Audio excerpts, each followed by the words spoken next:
بسم الله الرحمن الرحيم. وصل اللهم وسلم على إمامنا وحبيبنا ونبينا سيدنا محمد، ألف صلاة وألف سلام عليه. أيتها المواطنات، أيها المواطنون، ها نحن نودع عام 2024 بما ميزه من مكاسب وإنجازات وجهد بسواعد أبناء وطننا المفدى، جعلت بلادنا تسير بخطوات ثابتة نحو تحقيق نهضة تنموية واعدة تؤهلها للولوج في مصف الدول الناشئة.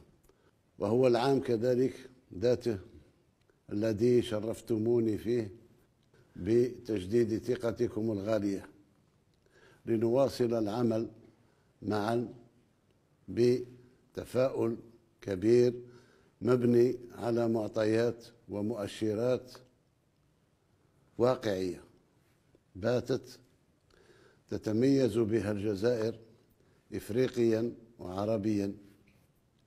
وإذ أحيي بهذه المناسبة جميع الجزائريات والجزائريين لعزيمتهم ولتسلحهم بالروح الوطنية العالية خدمة لاقتصادنا ودفعا لوتيرة تنميتنا بقوة أكثر. فإنني أدعو إلى مواصلة المجهودات ليكون عام 2025 إن شاء الله حافلا بمزيد من الإنجازات والمكاسب بفضل رؤية الجزائر المنتصرة وقدراتنا الواعدة في عديد المجالات.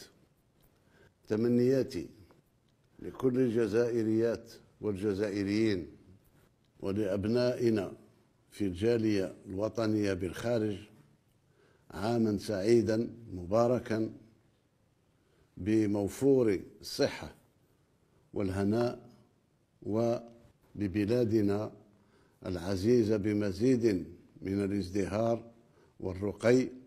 كما أتمنى لأشقائنا في فلسطين الجريحة السلامة والنجاة وإنهاء العدوان. كل عام وأنتم بخير.